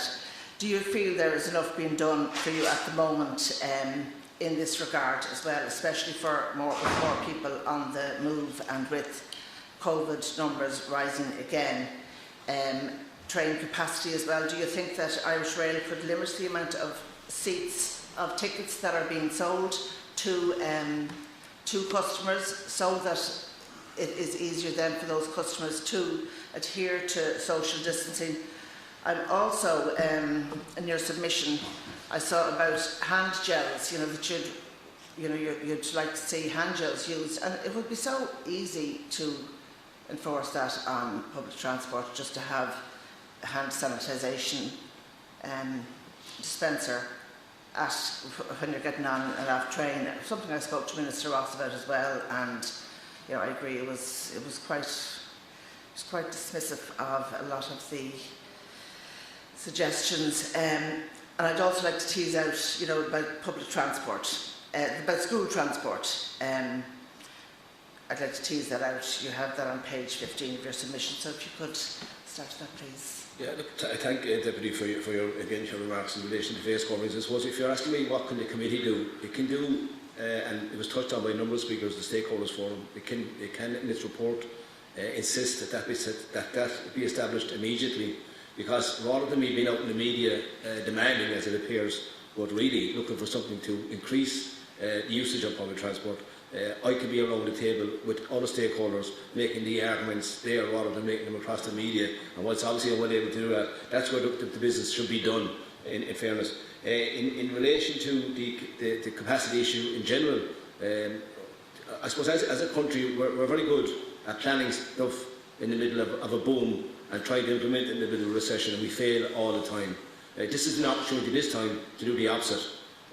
Because the last number of years, and Irish Rail is a case in point, it's only last autumn where we had a prime time expose, for want of a way of putting it, where a number of coaches that were mothballed, they were called in the industry 2700s. It was too dear or too expensive, was the line back from the NTA again, paymasters, to refurbish those, I think, 40 plus coaches. And again, if they had been in service, they would have helped and would continue to help with the capacity issues. So there's been severe underinvestment in rail. In terms of the 115 in Kildare, again, look, you're looking at capacity. You're looking at the people who would know this there are two individual groups of people know this day in and day out. Your bus driver and yourselves, people that use the services. Yet it takes a hell of a long time for that to get up into the decision makers. And again, look, flogging a dead horse at this stage, and forgive me, but the NTA have loomed large in every single answer from the two bodies represented here today. And again, and my pains to point out, I would rather be working with them rather than having to criticise them every time I open my mouth, to be honest with you, Deputy. Sorry? I said thank you. The Yes, 5 minutes are up. If you want to come back in at the end, though, you're more than welcome to. Thanks very much. The next speaker is from your own party, Deputy O'Murraku. Again, 5 minutes, but if you want to come in after it, right? No, I appreciate that. Right, well, very quickly, I think it's all been said in relation to the necessity of the services that are here speaking today, and this was shown up particularly in the last period during the pandemic. I'd like to talk, obviously, of the impact that that's going to have. I suppose this is probably to Dermot. We're talking about the future of public transport. I imagine there's a fear that people have made a shift towards private cars. And I want to know, from a public transport point of view, and also from private operators also that would operate bus services, such as many that operate within my own constituency of Louth, what can be done to reassure the public of the safety of such transport, and particularly of public transport, while also dealing with the capacity issues down to obviously reduced services? Again, just one of the last points you made about there's a lot of private coaches operating in the Louth area into Dublin. There is, and again I make the point quite clearly that they complement by and large the state companies. In relation to what I call, and I paraphrase your question if you don't mind, restoring confidence in public transport, the face coverings is one of those, obviously. The continuation of the hygiene regime that's there, that's important that they keep that cleaning regime going. Again, in terms of, there is a fear, and it's in our submission, that people will go back, in some cases, or move away from public transport into the car. A few interesting issues we put into our submission. An IGES report commissioned by the Department of Transport back in 2017 estimated put the cost of congestion in the Greater Dublin area alone at 358 million. That's what that did. So that's a problem in relation to if we go back in. We can't go back as far as we're concerned. And I think the COVID crisis demonstrated that what can happen when you have empty streets, and it can, and in fairness to Owen Keegan and the Dublin City Council, who I'm not a fan of, and he know that, at least there was a move in relation to pedestrian and cycleways through this crisis. In terms of, again, I suppose the investment will have to be at the forefront in relation to extra capacity being brought to bear in the bus industry. I suppose the buses can be purchased a lot quicker than the rail coach. But again, it is capacity. That's what's required here. And again, the journeys, and I mentioned it in the response to Deputy Lawless, we need to elongate the peak travel. We have a situation where 46% of the journeys are made through peak times, and we're going to have to elongate that peak. And again, we didn't in our submission say, and we wrote to the party leaders prior to that, the then Taoiseach Varadkar and the party leaders, suggesting that they should stagger the opening of school times, college times, and then retail units as well. And some of that was done on the second phase, where some of the retail units didn't open until 10:30. So it's that type of thinking, and again, it's that type of stakeholder involvement. I keep repeating this all the time. The stakeholder involvement is vital here. There's no point in dictating down the chain, because that begots a reaction, and mostly it's a negative reaction. So that stakeholder involvement is pivotal to what we hope to achieve today. Is a very clear message that stakeholders forum needs to be established immediately, and let's get into the business of restoring confidence in public transport and dealing with the capacity issues and elongating those peak periods. All right. Very quickly as well, what is the NBRU's view in relation to major, we're talking about stimulus at the minute, so major rail projects such as the Naval Rail Line and the Western Rail Corridor, and also future of underground darts? Again, no one would be surprised to say we would embrace all those projects which have been referred to in one way or another in the powerful government. One of the things I like to point out, though, is that when I pick up a paper or look at my phone and I see a feasibility study, it drives me nuts, forgive me for saying that. Because what is it? A lot of these projects may not be economically feasible. Let's be honest with ourselves. We're talking about, and I mentioned earlier in relation to bus airing, fulfilling a social contract. There's a social contract that needs to be factored into any debate here. The Navan rail line, I would imagine, would be economically viable. Navan is a huge town now. It's closed since 1947. It's a no-brainer to borrow that phrase again, right? In terms of the Western Rail Corridor, there needs to be stimulus into those areas. We can't have Dublin-centric. It just can't work. And again, the crisis has demonstrated that we need to spread, again, people work from home has demonstrated that we need to spread the focus from Dublin and get that regional balance that we're sick of talking about at this stage. So there is an opportunity. Look, every crisis brings an opportunity again to borrow that phrase. So we have opportunities here, but we need to grasp them. And again, we need that, I keep saying, investment. But yes, the rail projects are fundamental, we would say, to striking that or getting that regional balance in place. All right. Thanks very much. If you wish to come back in again at the end, thank you. Your 5 minutes are up. Thanks very much. I just want to ask a couple of questions, if I may. The first question goes back to the introduction of the latest regulations. You know, regulations typically have been introduced often after the period. You know, they take effect from Monday morning and they're published Monday afternoon at the earliest. What consultation was there with bus and rail workers in advance of the introduction of the regulations, which made them primarily responsible? I mean, it was only an offence to refuse to cooperate if either an employee of a bus company asked you to wear a mask and you refused to do so, or an employee of the NTA asked you to wear a mask and you refused to do so. And then the Gardaí came. But the Gardaí couldn't, you know, they weren't the first line enforcers. So given the crucial role of employees of bus and transport companies in that, what consultation was there in advance of the introduction of those regulations? Yeah, look, there was no consultation with the frontline workers in relation to this, and you're not surprised to hear me saying that, because I've said it in every answer I've given back. Well, I mean, I understood there was no consultation with your union, but I mean, was the consultation with workers in a separate way, or did they consult with workers other than through the union, maybe to see how is this going to work? Is this going to work in practice? Or no, Deputy, by and large, despite a few blips along the way, the industrial relations interactions between ourselves and the unions and the company have worked over many generations, and that's how we do our business, and it's stood the test of time. So no, there was no consultation with workers either. In relation to the legislation itself, can I say this, and you've read it, I know you have.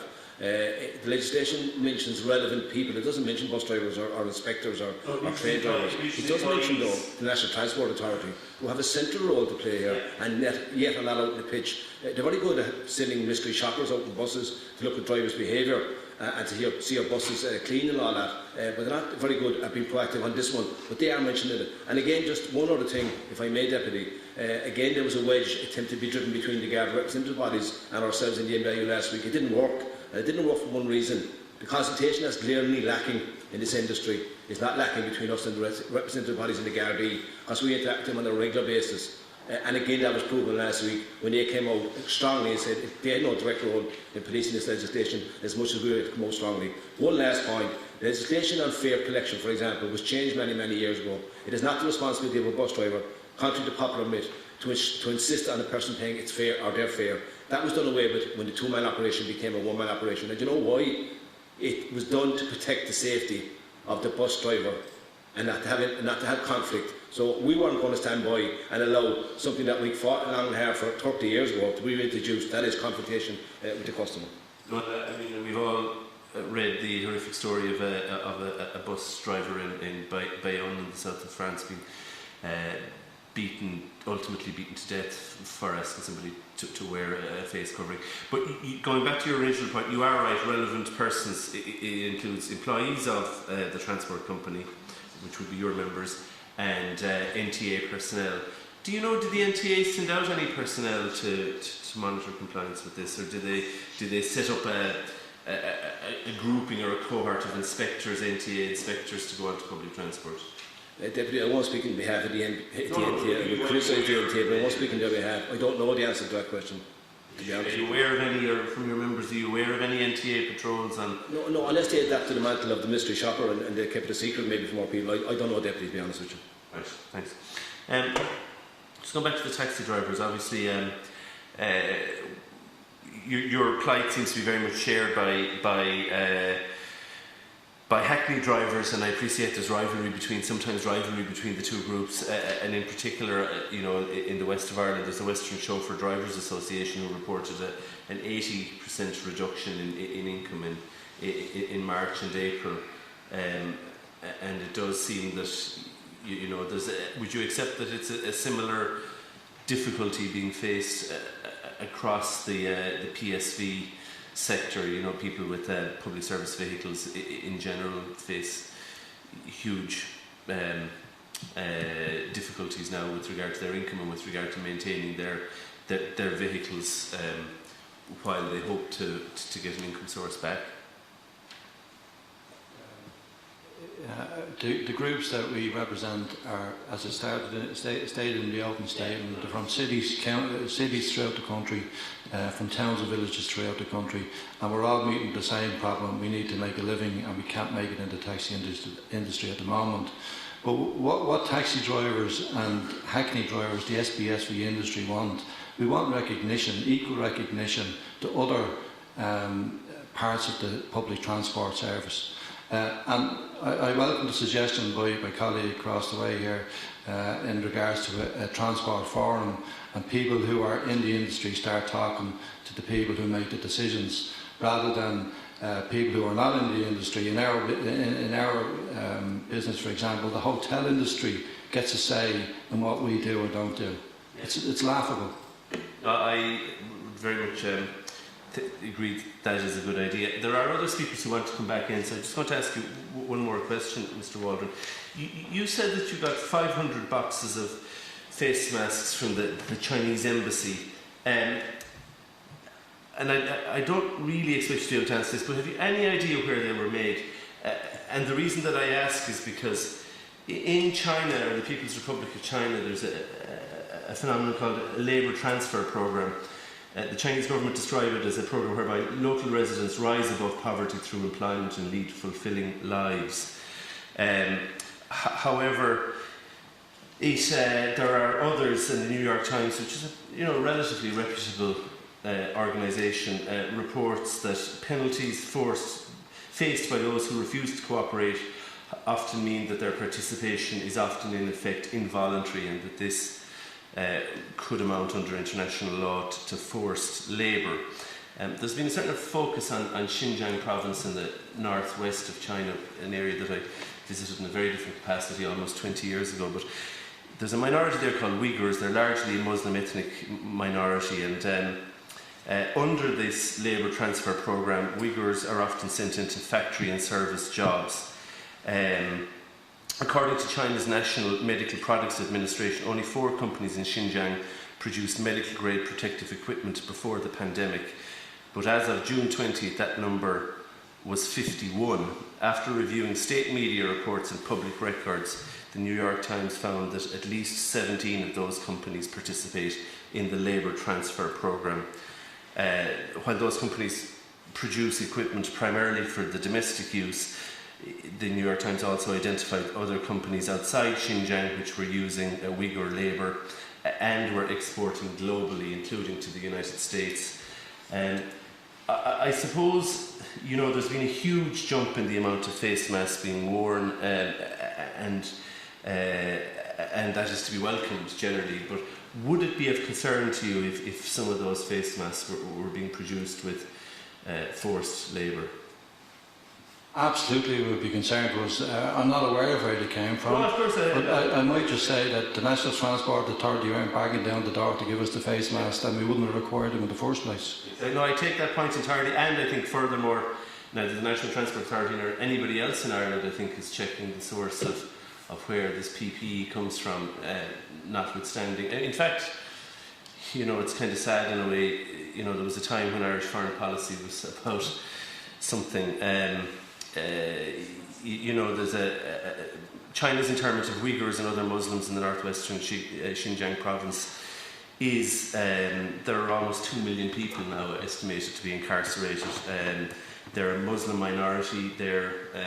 Almost 2 million of them are now incarcerated. Just suggest, Chairman, May I just suggest, we have a Chinese community within Ireland, and a lot of them actually make a living throughout the taxi industry, and I would suggest that it's through their friendships that these masks may have been offered to us. It's through their friendships as well? It's through their friendship that the masks may have been offered to us. The people within, the Chinese people within our industry may have requested them and seen us as an opening to get them out to people as any quickly as generosity possible. is greatly to be welcomed, particularly if it meets a shortfall from a state authority, which is, I suppose, the primary purpose of this committee. But I suppose I was just wondering if anybody knew where these masks were made or in what conditions they were being made, or if there's any state authority in Ireland looking at that, particularly given Ireland's enhanced role on the world stage, being in the Security Council, etc.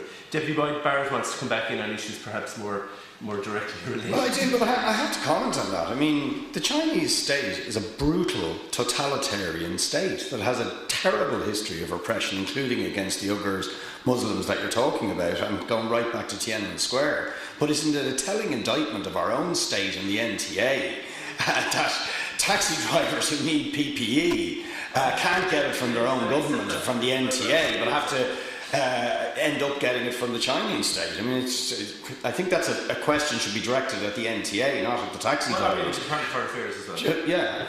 And maybe we will.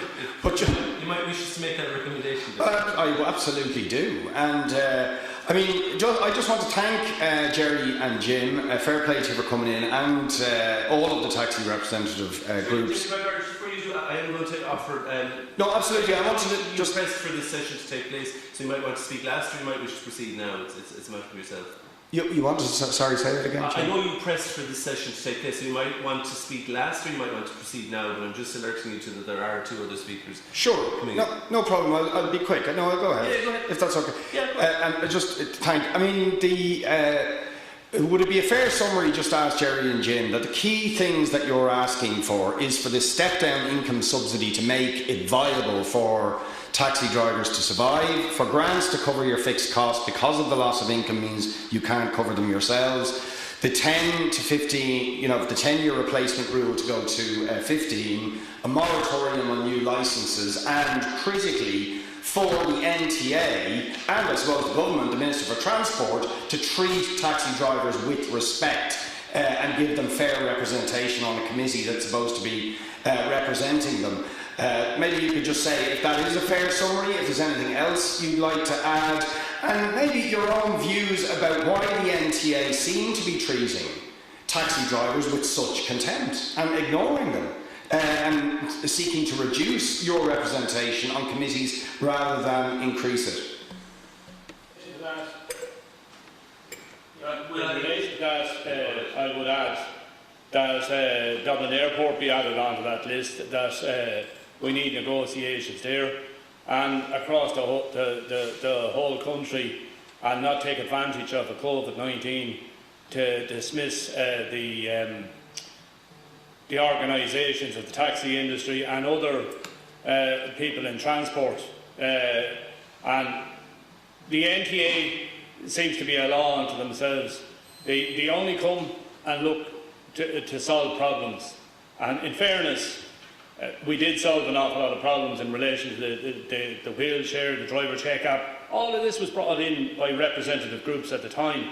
And in fairness, we had the person in charge of the NTA at the time, Hugh Cregan, which listened to taxi drivers, met massive amount. I brought 30 people in to meet Hugh Cregan. I know it's not feasible now, but gone from there to where we are at the moment, being totally ignored, and it beggars belief.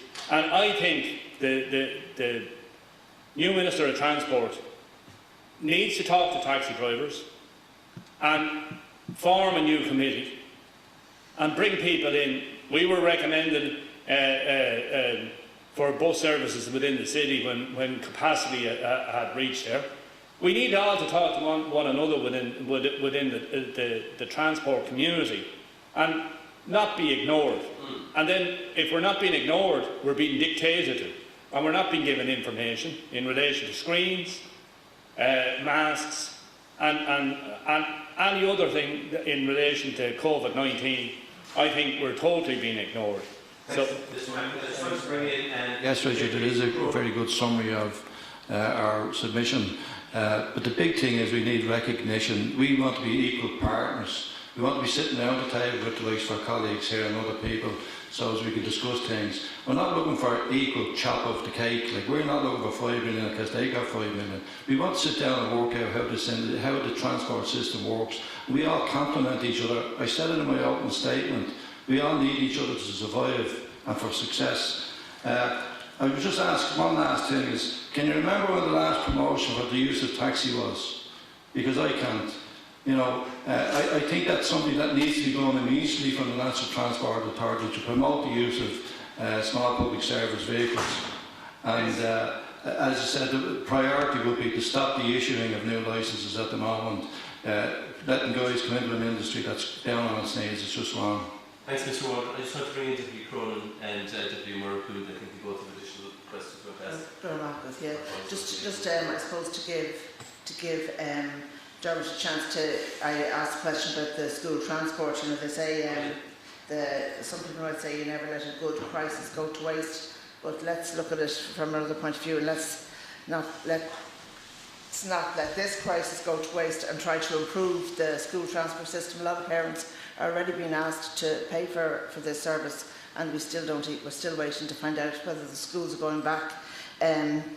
If Dermot has any. Yeah, so I think my colleague Thomas covered that in a response. You want to do that again?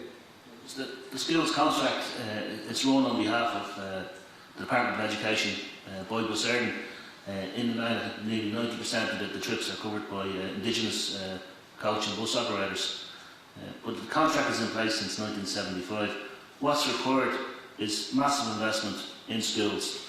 It'll aid us in the social distancing, it'll aid us in the fight against climate change. There needs to be a place on a dedicated school bus for every child that requires it, and that's going to require funding. So people have to sit down and come up with a plan and come up with investment for the sake of our school children and for the sake of society. And that's the Deputy Murphy. All right, Gurmaigov, I suppose this question would be for Jim and Jerry. In fairness, I think you could only call it an indictment of the NTA. I accept also when they talk about the necessity of stimulus and grant aid, and possibly even for some people to facilitate leaving the industry. But look, insurance was a big issue long before we started this. And just two very quick questions. I had a taxi driver who would live very close to where I live in Dundalk, and he would have had I could use the wrong terminology, a limousine type policy, and his insurance premium jumped from around 1,400 to over 3,200. Now, he expected a slight jump, but this seems astronomical, and he was just wondering whether this is happening across the industry, particularly in relation to those type of policies, and whether that's an attempt by insurance companies to basically get rid of that particular type of policy.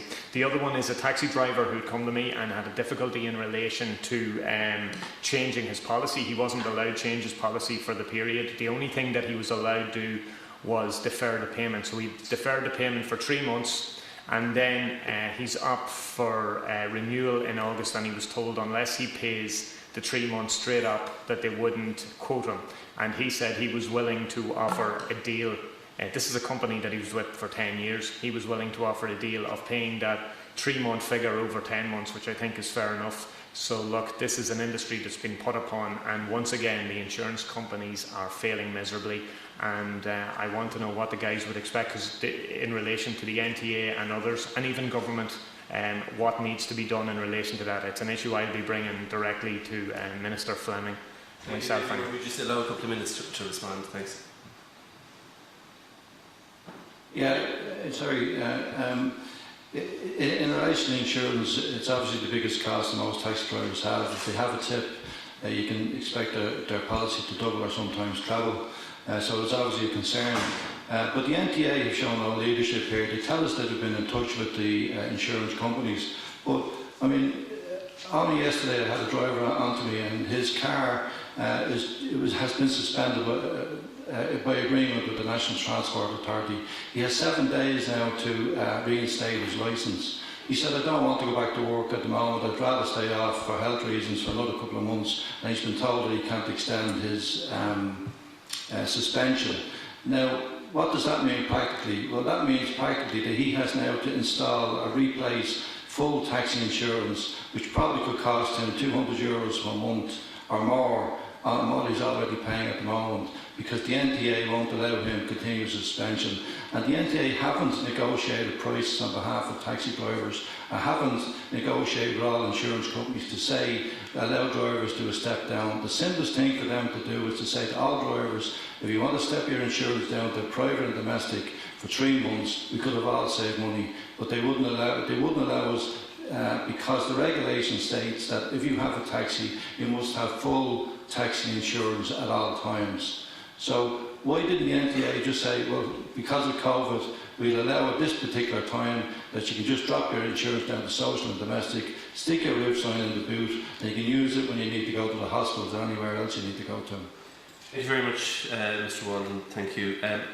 I would now propose, thank you all to Mr. Waldron and to all of the witnesses in the committee room for all of the questions that you've answered.